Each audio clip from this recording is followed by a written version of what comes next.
Yeah, done with my Oreo. Okay, good. Do we really know what happened? The brother did. The brother, that's what I thought too. I mean, that seems like kind of obvious. Hey, do you want to talk about death? Yeah. I mean, Mystery murdery thingy. Happy Wednesday. Hey, what's up? This is our first bi-weekly episode. This is our first episode 90. Team Mystery. Yeah. Good for us. And, How exciting. Yeah, no, it's pretty cool. I'm Mario. I'm Chloe. Welcome to Mystery Murdery Thingy. We talk about mysteries and murderies. and thingies And thingies. and murderies and all that stuff. and mysteries. And stuff. And all that stuff. and sorry. And, yeah. So, what? Shall we begin? Okay, I think yeah, you're let's just going start. first because Sorry. mine's I got a I good couldn't tell if you were going to say something else or... Like what? I don't know. What else do we have to We usually talk just about? jump into it. We Let's do just we do do it. very little intro. I like that about our podcast. Just fucking get into it. So I'm Get gonna, to the point. right. I'm gonna do some stories about murder in Alaska. Yes. So Creepy. whenever we're like thinking about, okay, what are we gonna do? What are we gonna do? What are we gonna do? We're always thinking about it. What I usually go to, right, is like, okay, unsolved deaths, list of unsolved deaths on Wikipedia. Okay, you just go there and find something, right? Other thing I think about Location. Where have we not done something? And I asked you that for this week's by week's episode. I said Alaska. And you said Alaska, so I was like, okay, I'll dig into it. And there are a lot of unsolved murders in Alaska, as well, you can imagine. it's so right? remote. But the crime rate in Anchorage is also really high. I'll get into that later. I didn't realize it's actually a very dangerous city. Yeah, I only knew that because my mom watches a lot of Like A&E. Oh, A&E, okay. Yeah, there's a lot of, yeah. like, Ice road specific... truckers. Yeah. I mean, yeah, but there's a lot Getting of specific hijacked stuff by about highwaymen. Anchorage and, like, Oh, yeah. the, like... Not the... What's the word? The forest police. That's all I can think Sure, of. the park service? Park rangers, stuff like that. Rangers, They do some hardcore shit. Oh, yeah. Yeah. No, it gets crazy. So anyway, I think I'm gonna do 2 episodes about it. Because I found another... About Alaska? Okay. Yeah, because I found another story that was too big to get into. I didn't have enough time. There's like a book about it and stuff, so I think I'm going to do that, at least that next time. So anyway, I'm going to start out, though, with the killing of John Pezzenti, Jr.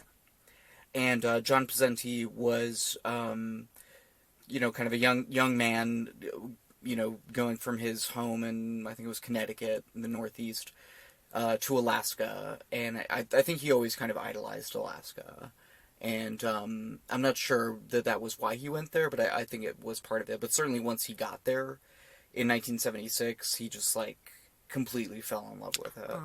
And from then on, he was kind of on a mission, like for the rest of his life. He had like this lifelong mission, which was to document the like natural beauty of what he called America's last wilderness. Well, not just him. A lot of people call it America's last wilderness. Which it really is. I mean, even now, much of Alaska is a wilderness, especially the archipelago, like out, going all the way to Russia, which is fucking nuts that it does. Did you know Sarah Palin can see Russia from her house? Oh, shut up. What is this, 2008? Although I'm not sure that, because, they're getting divorced, so... I don't can think see they have Russia that, don't from think they have my that house anymore. house. Broken house in Alaska. Look at all the That's sad. caribou. Anyway, that was needlessly political. Caribou. And old, and Moving on. Just unnecessary. Sorry. I apologize. So anyway, John Pezzenti, he started out working on the Valdez oil pipeline as a laborer, and he eventually owned and ran a hotel called Kenai Lake Lodge. And then, over the years, right, and eventually he settled down in a place called Bear Valley, near Anchorage, Alaska. And throughout the ensuing 30 years that he had left in his life, John was just obsessed with photographing the wildlife, especially the wildlife, but also the landscapes, in this land that he had really fallen in love with. And he freelanced, he was always a freelance photographer. He eventually published 3 books of photographs and was actively planning his 4th book when he was murdered. in 2007, and his work was shown in really prestigious magazines, National Geographic and Reader's Digest, just to name two. His photos were featured in exhibits at the World Trade Center, at the Smithsonian Institution, Wow. at museums, universities. President Ronald Reagan really loved his pictures of bald eagles.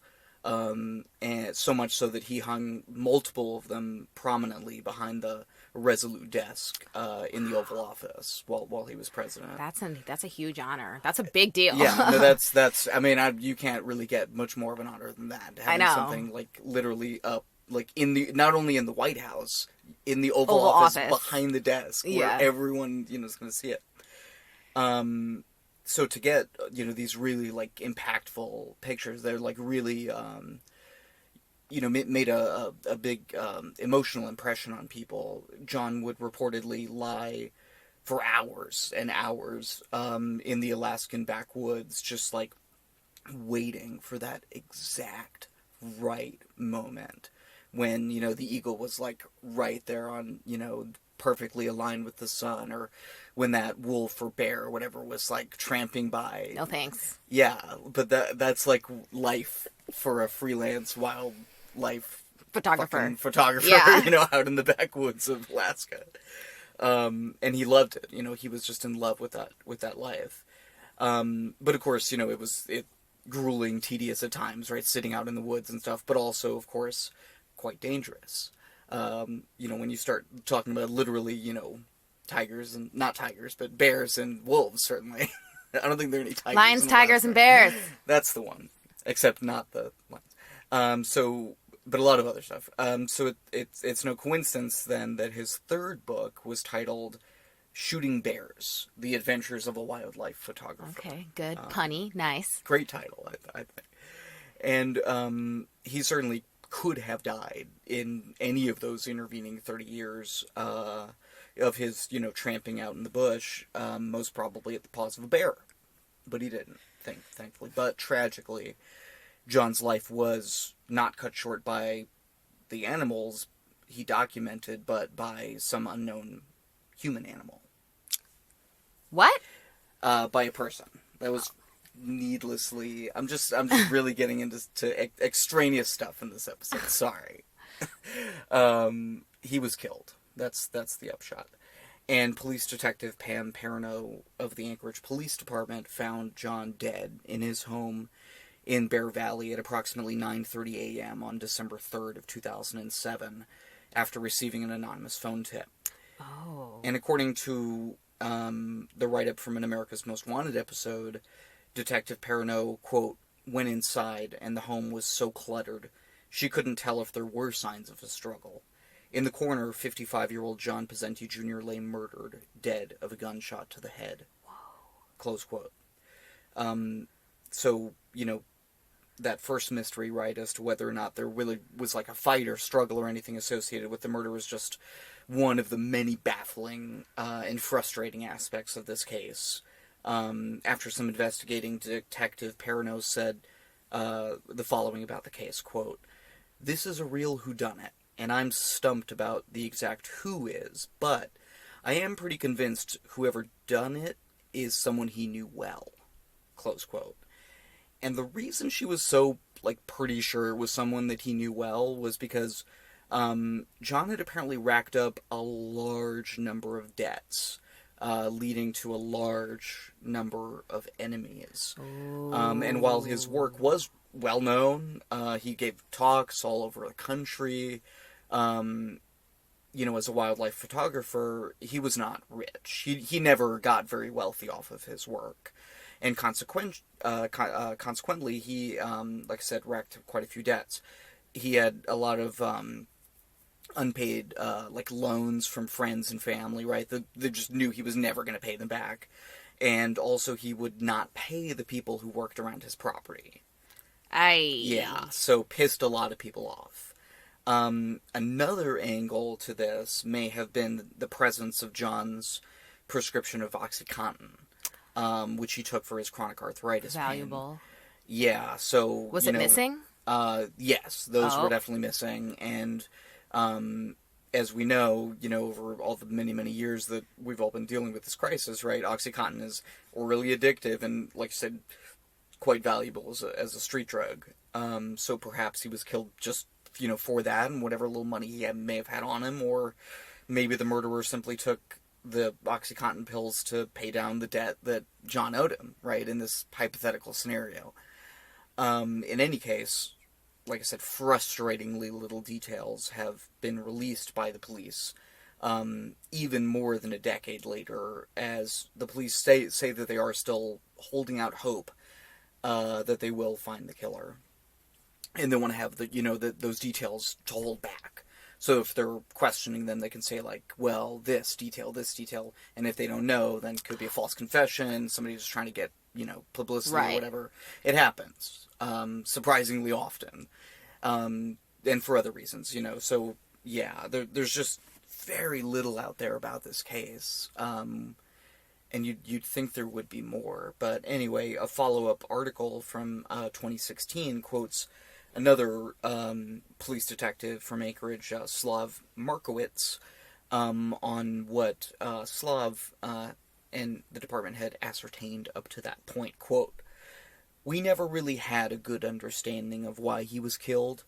We know that someone did it on purpose." Anyway, we're both making faces right now. "There are still more unanswered questions than answers." So, close quote. Isn't it funny how often quotes like that crop up? This is the police There's saying more just questions than answers. And yeah. the police just saying things that, I don't know, maybe it's just human nature that are just, like, both very obvious and just make them sound like they don't know what they're doing. Well, but to it's me, not that. I think it's just that in the face of this, as a human, you just, like, you don't know what do you say? I think for me, it's, at least just the way I look at it, that they have to tell the public something. Right. Even so when of course, there is nothing. Right. So, of course, they're going to say, like, something pretty obvious. Because they're like, well, here's what we know, And if they don't know anything, they're going to say things, obvious statements. True. So anyway, they do ask that, if anyone knows anything, right, as with the other ones that I'm going to talk about, contact Anchorage Crime Stoppers. And you can just look up anchoragecrimestoppers.com with an anonymous tip. And I'll give the last word, as we like to do sometimes, to John's family. Quoted from an in memoriam piece in the Alaska Star. Quote, "John loved Alaska and wanted to share it with the world. He was a much-loved man by his family and many people all over Alaska and the lower 48. He will forever be missed." Close quote. So, just like anyone, John Pezzenti Jr. contained multitudes, right? He was apparently a man who didn't pay his debts, but to whom also the world owed a debt because of the time and struggle that he put in to document wildlife in Alaska. I mean, it's not simple, right? These stories are never simple. Yeah. They're never straightforward, and they're always a little frustrating. So, thanks for embracing the mystery with us. Okay. So anyway, this one's a little unusual. It's a little different than the ones that I normally do. This is not really one coherent story. This is more something, when I was poking around about unsolved killings in Alaska, I came across this article by Kirsten Swan from the Mountain View Post, and it kind of documented what the author saw as, like, a string of killings in this, like, neighborhood of Anchorage. So I'm going to talk about that. So these are kind of like these unsolved killings around the community of Mountain View, which is like I looked it up on Google Maps. It's like the northern kind of edge of Anchorage, and there's about 8,000 people who live in this community, and it's kind of a community, right? And they know each other and stuff. A subset, like within the bigger city of Anchorage, which is a pretty big city. The first victim I'm going to talk about is Doris Ransom, who was found lying face up, bludgeoned apparently to death in Davis Park on October 7th of 1997. And that's really all the detail that is out there about that killing that I could find. At least in the little searching I did about it. The next victim, Helen Kinnegak. And by the way, a lot of these, especially the ones in this that I'm going to talk about from this article, were mostly native, indigenous Alaska women. And of course, there's this larger, it just comes up. It's not like I was trying to find that. It's just that they disproportionately get killed, so a disproportionate number of them go unsolved, and for other reasons, of course, too. So, anyway, that's kind of an aspect to this part of it. And this is in the years leading up to 2014, which is when the article was from. Helen Kinnegak was born in Bethel and lived in Anchorage when she was murdered on or about January 11th of 2000. Investigators determined that she had died due to massive internal injuries, and her death was deemed a homicide by person or persons unknown. In 2005, Martha Toms was found severely beaten, lying under a picnic table in Lyons Park. Again, in the Mountain View community. All of these are so bizarre. Yeah. Especially internal injuries? What? And they're years apart, and it just doesn't necessarily seem like it's the same person, but it is weird, like there's this string of them. And yeah, these just brutal, just horrifying killings. Especially these older women. The whole thing is very disturbing. Martha Toms was found alive, but died soon after arriving at the hospital from her injuries. And while the police have definitely not linked the crimes, some victims and community members definitely see a trend, at the very least, that merits further investigation, in and of itself, which is, does not seem like it's actually happening. And this sort of tragic trend seemingly continued when 62-year-old Marie Andrews was killed on October 11th of 2012. She was found at the bottom of a hill along Mountain View Drive with bruises on her face. Her wallet and cell phone had been stolen, and she was reportedly identified by her pacemaker, which I didn't know was a thing you they've could got do. serial numbers. Oh, yeah, of course, that makes sense. As with all of these cases, little detail was ever released to the family or the public about the cases, and no suspects have ever been publicly identified, let alone, brought to trial or anything. Police also didn't seem too interested in a mysterious phone call that Marie's daughter got, one of the victim's daughter, a few weeks after the killing. But they never, looked into it. Mysterious meaning. It was just like someone... It was after she had died and her cell phone had been stolen, right? Oh, and so from her cell phone. Yeah, from her cell phone. That's weird. But the police never investigated it. And then later it was found along with her purse with her wallet and everything in a dumpster. A few weeks after that. It's very weird.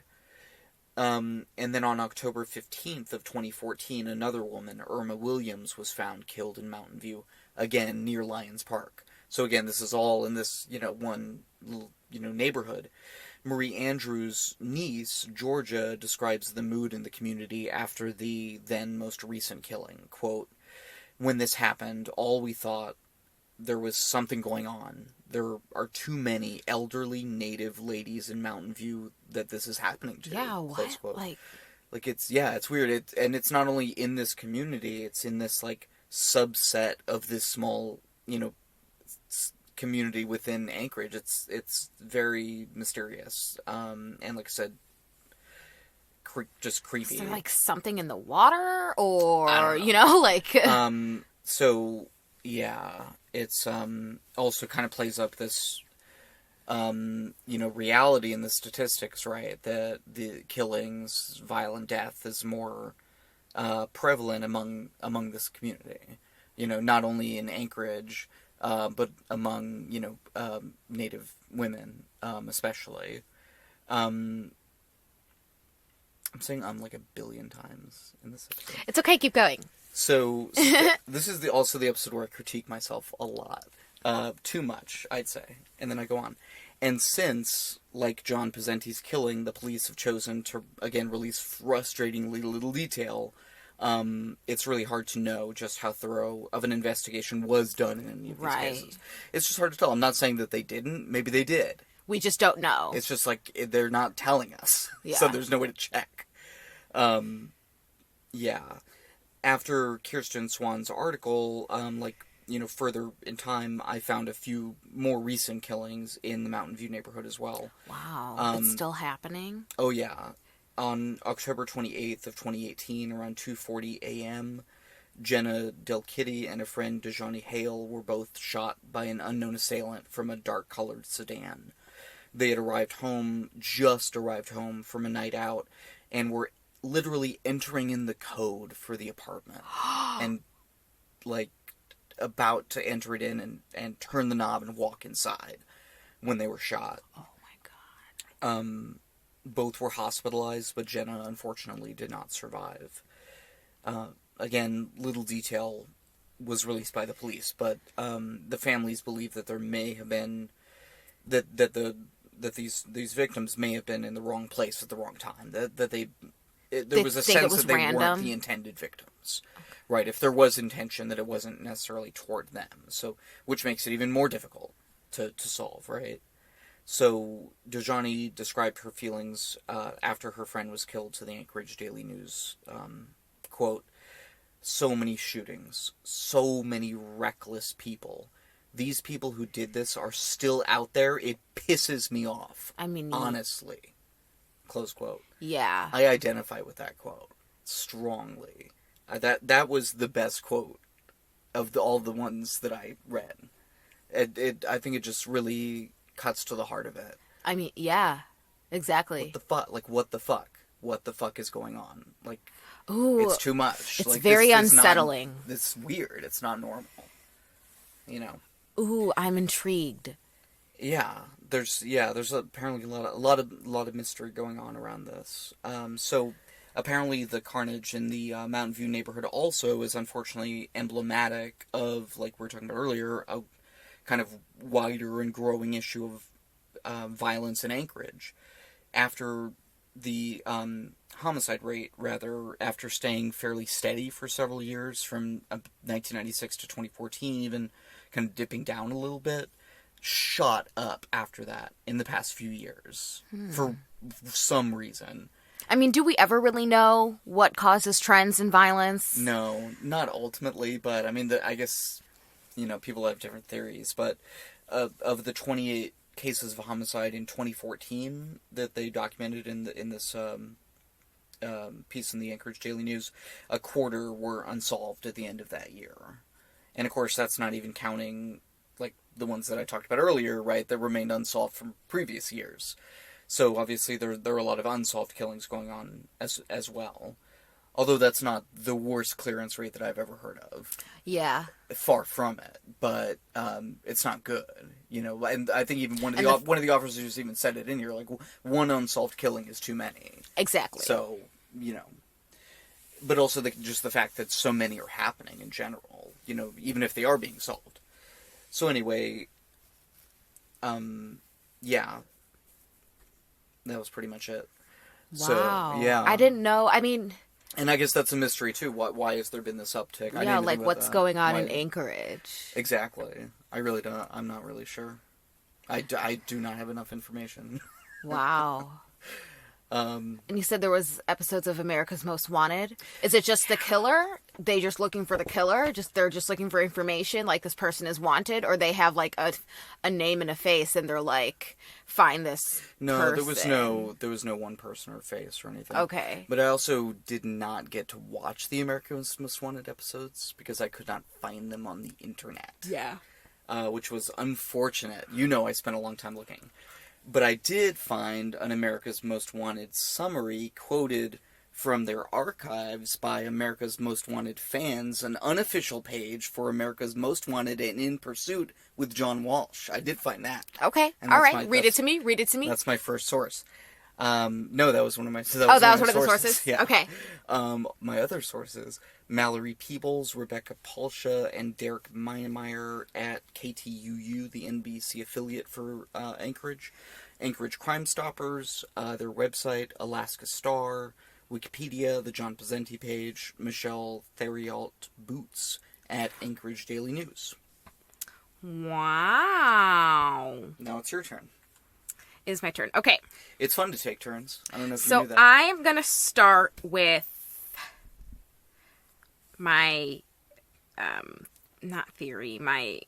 source, because it was just one long form article from a Swedish, I don't know if this is a magazine. This whole page is in Swedish. Journalist, a journal. It's called VG. Okay. And the author, and also the investigative journalist who is behind a lot of the updated follow-up research is named Lars Christian Wegner. And it's called Mystery at the Oslo Plaza. So, this is this one's pretty wild, I must say. And I also used a little bit Wikipedia just to find out more about the hotel, but a lot of it was in this main article because that was, there was also about a half-hour documentary I watched too on YouTube, and they interviewed like the actual people and stuff like that. So let's begin. June 3rd, 1995. A young woman is found dead in room 2805 at the Radisson Blu Plaza Hotel in Oslo, Norway. So this place is referred to as the Oslo Plaza. So it's this luxury hotel, beautiful, Norway's second tallest building at 384 feet tall with 37 floors, 673 rooms. And I also read that it's a place where, because Norway and Switzerland and those areas are generally where peace talks tend to take place, this hotel is a popular place for diplomats and secret meetings and shit like that. Yeah. Interesting.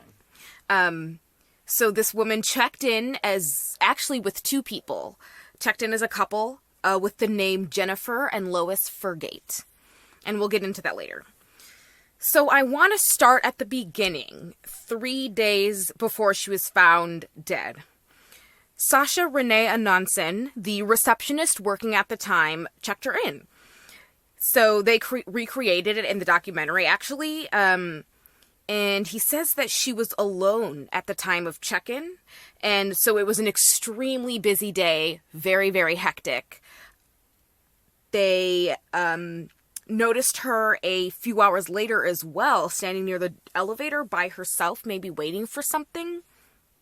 It wasn't until Saturday evening on June 3rd that anyone even noticed that something was wrong, right? So Evie Tudum Gjertsten, the receptionist, noticed that the guests in room 2805, a couple from Belgium that signed in as Lois and Jennifer Fairgate, were way over their credit limit, right?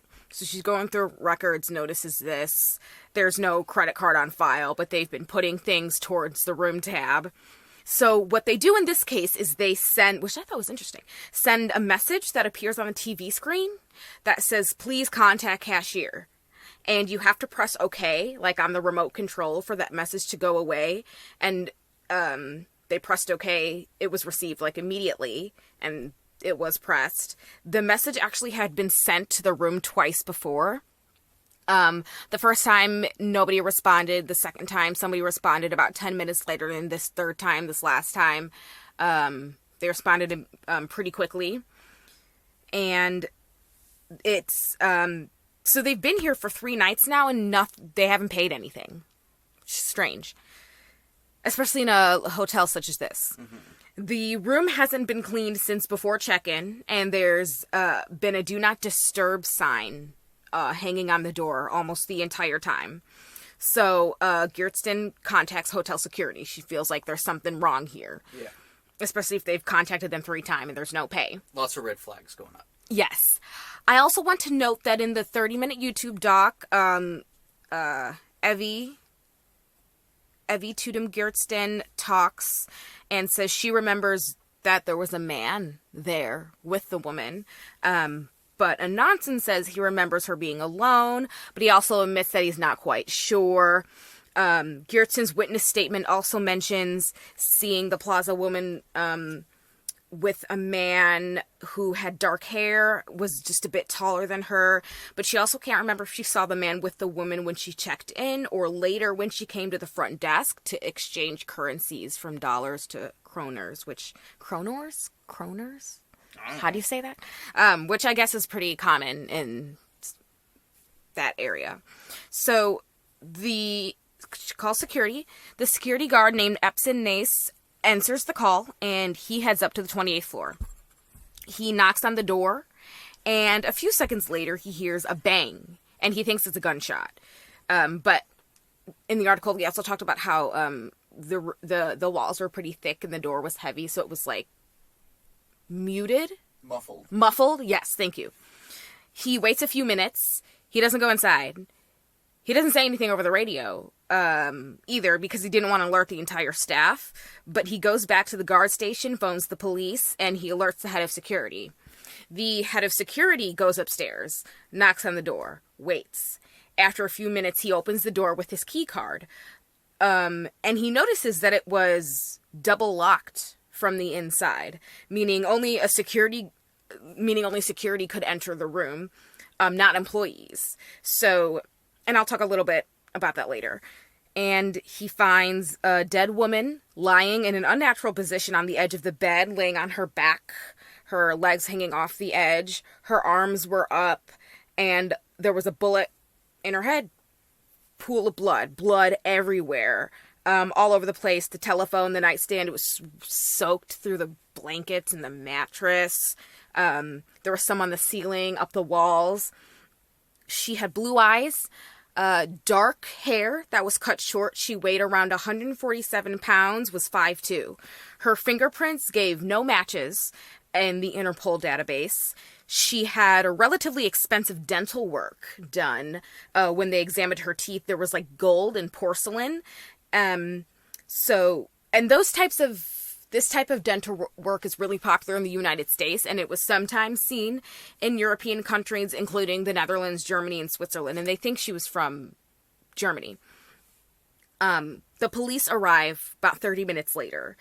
She is holding also a 9mm Browning pistol in her right hand. The scene indicated suicide, right? There was no evidence of anyone else being in the room. The place was tidy. The TV was still on. There was only one piece of luggage. It seems like a suicide, but there are, and this is where things get weird, there's a number of things that are very wrong here. All the tags on her clothing have been removed, which in and of itself is not necessarily uncommon, but in this case, quite odd, considering there is no trace of her identity. There aren't any relatives to notify because they can't figure out who she is. And so on the check-in card, she notes where she's from, Verlaine, Belgium. And the Belgian police find no Lois Fergate or Jennifer Fergate. The papers at check-in had her signature spelled Fergate, even though the receptionist typed it in as Fairgate. The papers had her signature, place of work, phone number, and address. All of those checked out to be false. Totally fake. There were no forms of ID, there was no passport, no credit card, no money, no keys, nothing. The only other thing found was a small bottle of men's cologne. That was about it. They checked the one suitcase that was there, but the only thing in it was 25 more cartridges. Nothing else. The weapon didn't tell investigators much either. The serial number was purposely removed, and they looked at it and they determined that it was etched away with acid or some type of degrading material. The technicians, when examining the gun, recovered some of the numbers, but only enough to tell that it was made in 1990 or 1991. She also held... they found the gun in her hand and she was holding it in a weird position and actually in the opposite direction normally used. So when you think of holding a gun, right, I've never held a gun. Your pointer finger is going to be on the trigger. That's why it's called your trigger finger. Right? Yeah. And your thumb is the safety. Right. Controls the safety. But her thumb was on the trigger and the other fingers were around / near the grip. Yeah. Weird, right? Yeah, that makes no sense.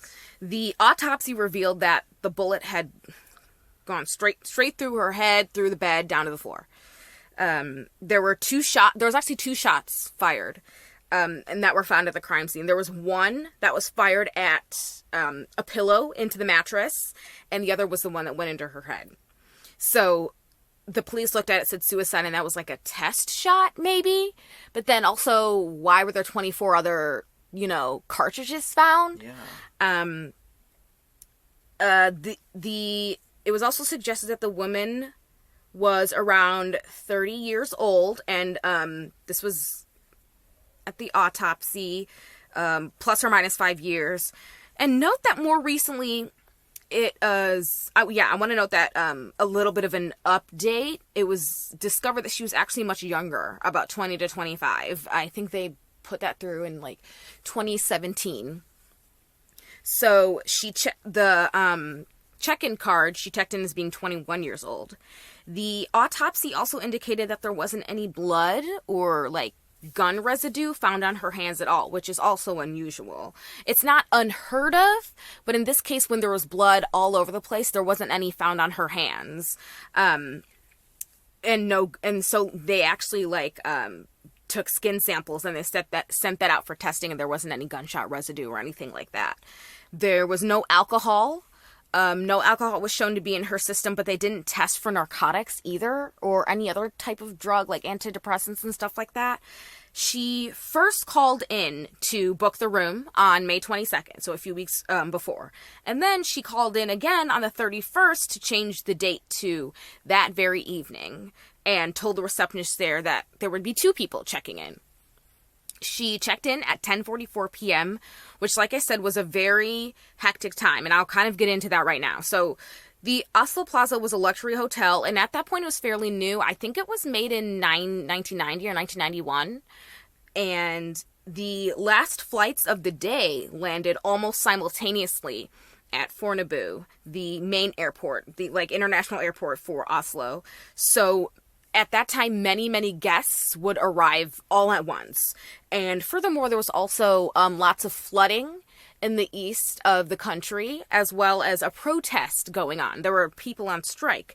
Many police officers as well were on strike, including officers from passport control. And so that night there was only one on duty. Oh, wow. And here's a quote from the one receptionist, Sasha Renee Anonson, quote, "I remember there was a long queue of guests. It was all about assigning rooms as quickly as possible. We mustn't keep the guests waiting," end quote. So the questions at this point, the obvious one, who is she and why was she never reported missing? How did she check in without a photo ID, without a credit card, with anything? Did she travel to the hotel just to commit suicide? Why did she book a room for 2 people if she was coming alone? And investigators even looked over airline passenger lists from that night, but they didn't find anything. So why is there no trace of her journey, supposedly from Belgium? If she planned to kill herself, why did she bring so much ammo? There were 34 cartridges in all, 24 or 25 found in the case. There were 7 still in the gun, and then of course the 2 that were fired. And how was it that she managed to check in without showing proof of identity, right? The front desk supervisor, which is Evie Tudum Geertsen, remembers that day, and it infuriates her. She does it. She's very baffled by it. That this woman was able to check into the hotel without so much as a passport, and she was there for 4 days without paying for anything. Quote, "It's incomprehensible to me. We had strict routines at the hotel. It just shouldn't be possible," end quote. Very few people saw her that night as well. There aren't many witness statements. She kind of blended in, was good at it, so maybe she was trained to not track. Right. She spoke both English and German. And if it was murder, then why was the room double locked? So with the Plaza's locking system, you could turn the inside door handle up and down to make sure that the door was locked at night. That same technique would work from the outside if you inserted the key card before lifting the door handle. But not everybody knew that. A little over. So wait, Yeah. So that means that you could double lock it from the outside. Is that what you're saying? Is that what that means? Yes. Okay. I just wanted to make sure I understood that. But you had to know the trick, which would suggest someone who is at least familiar with the hotel and stuff. Yes. Okay. A little over. Yeah, so nobody could get in, and it was locked from the inside as well. Right. A little over a year after her death, the Oslo woman was buried in an anonymous grave at the Vestre Gravlund Cemetery. And, quote from the investigative journalist Lars Christian Wegner, quote, "Her burial was a funeral affair. No minister, no hymn, no friends, no family. I had worked on the case for some time and wanted to be present but couldn't make it. Only a single investigator and VG's photographer followed Jennifer Fergate to her grave, apart from the pallbearers and cemetery workers," end quote. Wow. That's So, yeah, it's very tragic. Like, where's her family? Where are her relatives? That's a huge mystery. It seems like she's not missed, but you know that she is by someone somewhere, you know. Lars Wegner wrote the VG article. Like I said, he was my main source. And they actually, so throughout 2015 and into 2017, he works with the Oslo Police District, and they try to gain more information. They continue to look into it. So they first they start with the clothes. They analyze the clothes more closely.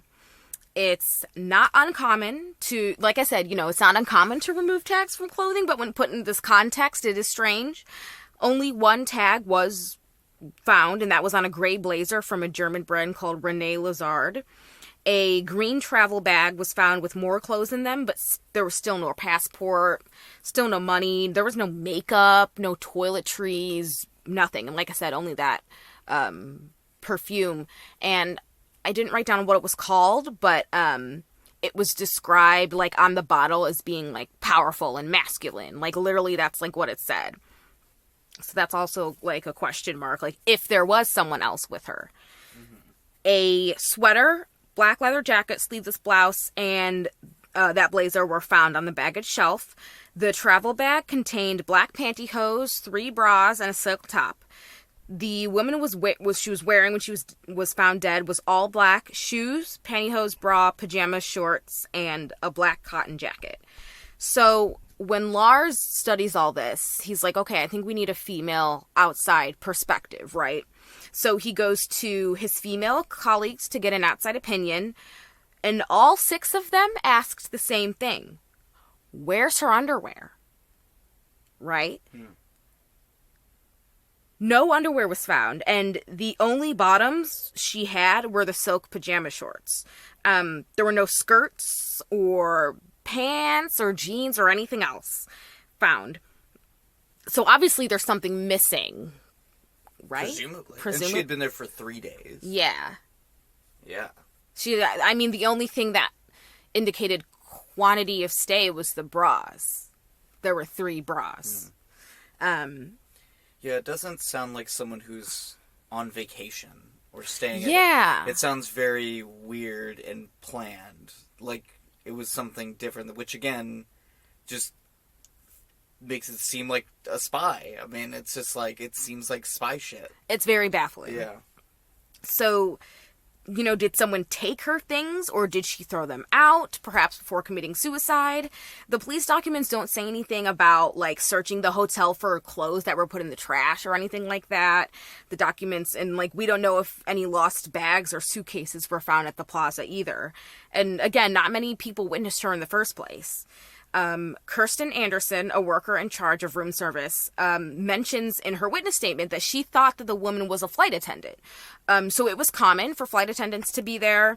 They tended to wear dark clothing. Their hair was always up. They never carried much luggage anyway. And they're very clean. And that was also one of the things that they noted, that the room was very neat and clean, almost sterile. So when Kirsten meets with Lars in the spring of 2017, she also mentions that the woman had a rolling suitcase, but she didn't mention that in her official witness statement. And Lars was like, why didn't you mention that? And she was like, well, actually, she says she was being asked very specific questions, And in that case, it wasn't something that she was prompted to mention. And she also talked about how she wasn't very happy with her witness statement anyway because of, like, the questions that they were asking her. She also mentioned seeing the woman wearing a dark knee-length skirt, but there was no such clothing item ever found at the scene. Vigdis Valo, an employee at the time, cleaned the room the day after the Plaza woman checked in. So, Vigdis noticed a pair of shoes under the baggage shelf. She noticed them, quote, because I thought they were nice. I wanted shoes like that myself. I looked inside them and checked the name so I could remember it. But today, of course, I'm not able to recall the name, end quote. So Lars shows her the shoes and was like, are these the shoes? And she was like, no, like, those are plain and black. These ones were very colorful. And she was like, I wouldn't notice those. Like, those are pretty, like, everyday normal heels. These were colorful, very colorful shoes. And so that's how we know it wasn't the pair that the Plaza woman was wearing when she was found dead. So either she was walking around barefoot all day or there was a pair of shoes missing. However, based on the information that the investigators had, it wasn't possible for someone to have, like, removed clothing or other items from the room. All doors and windows were locked. They even looked into the watch that she was wearing. It was a Citizen Aqualand watch produced in 1992, sold to retailers in 1994 and 1995. They never found like the manufacturers or specifically where the watch was sold. They also looked at there was a handwritten inscription on the batteries, W395, and they learned that lots of watchmakers mark battery changes that way, but they never managed to track down the watchmaker or even the specific battery because millions of batteries were made, like, monthly, you know. The investigation also discovered that the weapon had been sent away for destruction, according to case documents. Almost everything was sent away for destruction. The clothing items and baggage found were thrown away 2 months after her burial in 96. Her other valuables, the watch, ring, and an earring that was found, was sold at a police auction.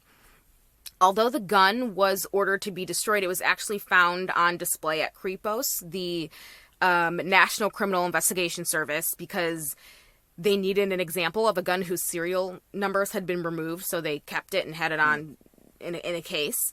So they looked at it, studied the gun, but they didn't get much further with the serial numbers than they did back in 95. No fingerprints were found on the gun either, which, contrary to popular belief, it's quite difficult to lift fingerprints from a firearm. A lot of movies talk about how, but your fingerprints were on the gun! It's like, right. But it's difficult to actually lift fingerprints from a firearm. I guess that makes sense, because it's not it's a very hard surface, right? Yes. So it's not going to have impressions on it very easily. Yeah. It's slick. I don't know. That's what I was thinking. It's slick. Yeah. They also looked further into that. So yeah, the only really tangible piece of evidence they had about her identity was that check-in card. That she filled out when she first arrived. So the city, it had like her address, phone number, place of work, birthday. The city listed Verlaine, Belgium, and that city does exist, but the postal code and the street name were fake. The phone number didn't exist. The company she claimed to work for didn't exist.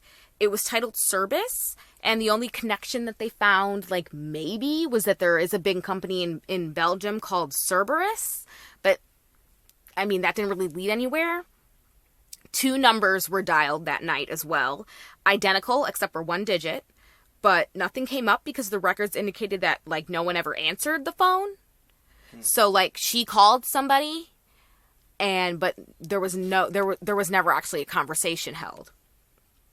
Lars's investigation team also, they went to Verlaine, Belgium. They followed up on every lead they could, but there was really no concrete or helpful information that was discovered. They tried to find, like, the street and, like, as close as they could to get to it, but they really didn't find anything.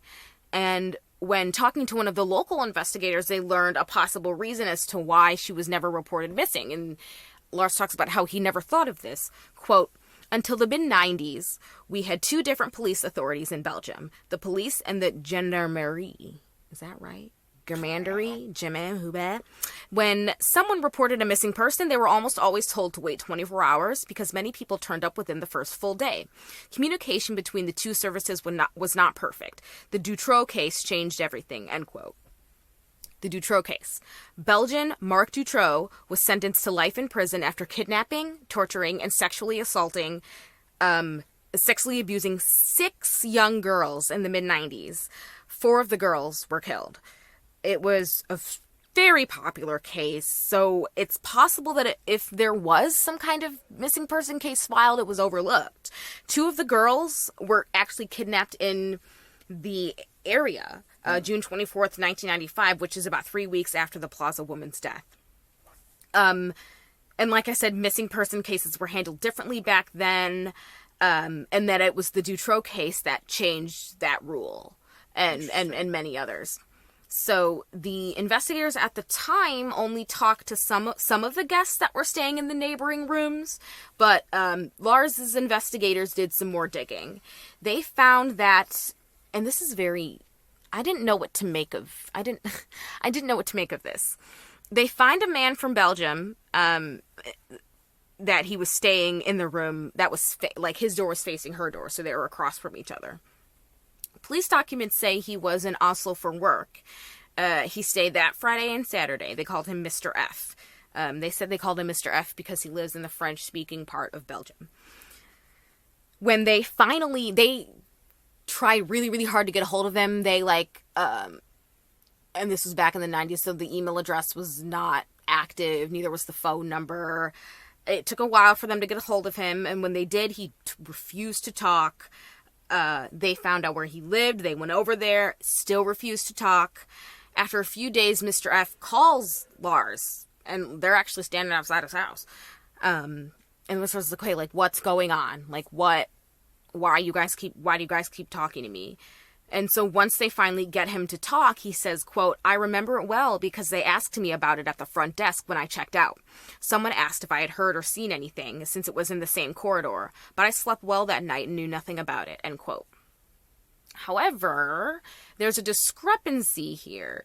He checked out of the hotel Saturday morning, but the Plaza woman wasn't killed until Saturday night. Quote, I don't know anything about that. I just remember they asked me. That's all I know. End quote. He stops responding to their phone calls, and they don't speak with him again. Well, that sounds very fishy. Yeah.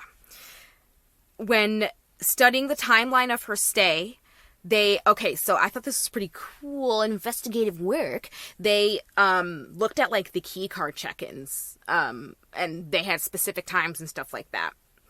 So according to those records, they noticed that the Plaza woman was gone from the room for a minimum of 20 hours and a max 24 hours consecutively. Right? Where was she? Exactly. Records show that the door was opened with the woman's card at 8:34 a.m. on Thursday. The next time the door is opened is at 12:44 p.m. that same day, but that's with an employee key card, and that is Vigdis Valo cleaning the room. She stated that there wasn't anyone there with her besides the new attendant that she was training. So, and both of them confirmed that there was nobody there. So the women left so they, got done cleaning. They're there about 5 minutes. So, in that case, the Plaza woman left the room sometime between 8:34 and 12:44, because the next time her key card was used was 8:50 a.m. the next day. November of 2016, the body is exhumed. The goal was to get any trace of DNA, and they found exactly what they were looking for: bones and teeth. From November 2016 to June of 2017, technicians from the forensics lab at the Norwegian Institute of Public Health work on obtaining a DNA profile, and they do. However, the DNA profile isn't much help because they don't have anything to reference it to. Right. So it's, there's not much they could do with it. However, they do try to pinpoint her ancestry. The DNA material is sent out to the Institute for Legal Medicine at the Innsbruck Medical University in Austria. And we've talked about this before, the upcoming breakthrough of mitochondrial DNA and all of those studies.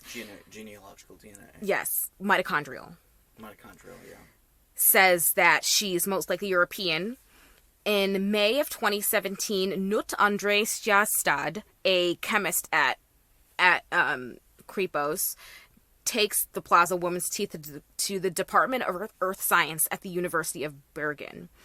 And they're also, that same investigators are also trying to find out where the Isdal woman came from. Uh-huh. Now, the Isdal woman, I don't know if you've heard. I think that's the one that I've heard of. Yeah. So it is pretty well known. A Jane Doe case. She was found dead in November of 1970 in an area known as Eastelen, Bergen, Norway. Eastelen in Bergen, Norway. Her body was found charred. Her clothes and body were burned beyond recognition. The autopsy revealed she died from a combination of carbon monoxide poisoning and barbiturate overdose. Soot was found in her lungs, indicating that she was alive when she was burned. And to this day, her identity is still a mystery, but it is something that they're working on. So, finally, theories. Could she be a part of a major drug operation where something went wrong, so she either had to kill herself or be killed by someone else? And like you talked about earlier, you were like, this is some spy shit.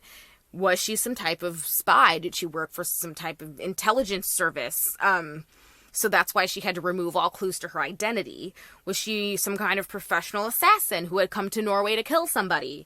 Was she a high-end sex worker who operated in fine hotels? Or is this an Occam Razors type of thing, and she was just a depressed woman who came all the way from Belgium to Oslo to kill herself? Who knows? We don't know. It's a mystery. And that is the mystery at the Oslo Plaza Hotel.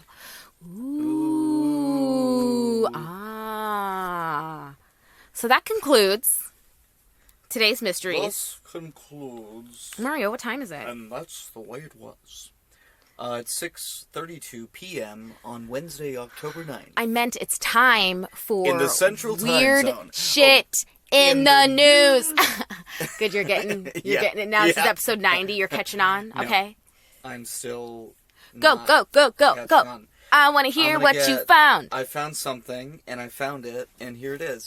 And it is AP, from the AP odd page. And it's family on South Carolina vacation pulls 44 pounds of cocaine from ocean. Nice. So nice. this family, That's they're pretty just crazy. having a good time, hanging out on the beach, Fripp Island, fripping it out.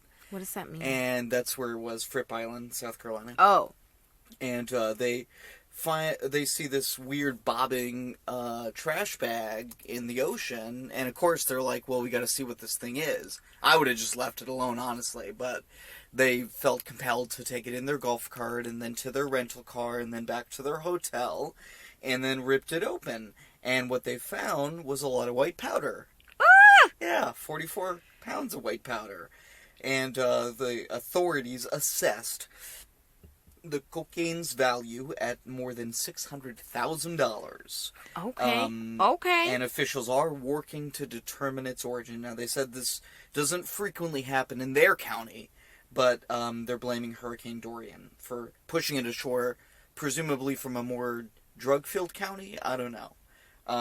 But that's the story on that one. Pretty weird.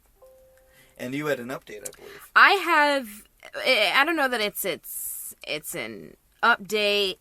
It's a continuance. It is a continuance. So continuing something trend. happened again. So if you go back to episode 54 of Mystery Murdery Thingy, this podcast, I talked about mysterious cattle mutilations. And it happened again. And I would love to tell you about it. And You didn't get the story up before I did get the story up, but I got it up on my phone. Oh. So yeah, I found it. So this is from NPR. It was on All Things Considered. So this is in Sylvie's Valley Ranch in eastern Oregon. And 5 young... Apparently they hate that. Oh, what? Really? I was listening to a podcast earlier. They were doing a live podcast in like Portland or something, and one of them said Oregon, and everybody started booing and yelling. What is it, loudly. Oregon? Oregon, yeah, I believe so. I guess. Sorry, I felt compelled to interrupt you. Oregon? Oregon. So 5 young purebred bulls mysteriously showed up dead on the ranch. It was 5? Yeah, drained of blood, body parts precisely removed, which is the MO. And this was, they said it happened in the summer. It's, oh God, it's, that shit is so nasty. Like, it's hot outside. There was, like, birds gnawing at it. He's bloodless. The tongue and the genitals have been surgically removed. Yeah, they were worth about $6,000 each. And so these were breeding bulls, so they lost a lot of money. Wow. Yeah, it's sad. It's sad. And you know, these aliens are just trying to exactly corner the herd, you know? People keep talking about aliens, and you know, there's not a lot of evidence. There's no credible leads. No. The FBI won't confirm or deny that it's looking into these multiple slaughters that are everywhere. Where are the men in black? Where are the men in black? It's just... Where the fuck is Will Smith? It's just weird. It's weird. It's very weird. The Harney County Sheriff's Office continues to field calls on the killings, and Sylvie's Valley Ranch has put up a $25,000 reward for information that could solve the case. I bet. I mean, 4 breeding bulls. 5. Or 5 breeding bulls. I mean, that's got to represent, I mean, potentially hundreds and hundreds of thousands of dollars over the years, right? Yeah. That's crazy. Yeah. Wow, I feel bad for that rancher. But I feel good for the aliens. I mean, they're really doing this. You know, they're really getting it done. Whatever it is that they're doing. That's... Seem to be. Yeah. Or maybe not, because they have to keep doing it. Anyway. Anywho. That's our show for this week. That's our show. And next week, because we're every other week now. Dude, I'm so excited for next week, because I'm finally going to do my book report. It's going to be a book report, everybody. Oh, sorry. Good. Yeah, I also hopefully will read a book for next episode. Book report. We Book read. report. It's cool, because we're nerds. Have a good rest of your Wednesday. Love y'all. Thanks for listening. Thanks for listening. Follow us on Thank all you. of the social medias, Facebook, Yes, Twitter, yes. Instagram. Please follow us on Twitter. I need to Twitter, get back on that. I haven't Twitter. tweeted in a while. I haven't Twittered in a while. I haven't been doing a little social media hiatus. It's Well, see, become what's good very is toxic that for you, me. You use the thing to limit it, right? Yeah. You can only do cumulatively, what is it, like 2 hours a day? I set it for an hour a day. An hour a day. That's good. And That's then appropriate. And then it like turns off. And it's always the option to ignore for 15 minutes. Sure. Which I haven't been hitting my 1 hour limit, which is good. That's good. But I suggest And still follow us. I think we're done. Goodbye. Yes, still follow us. Bye.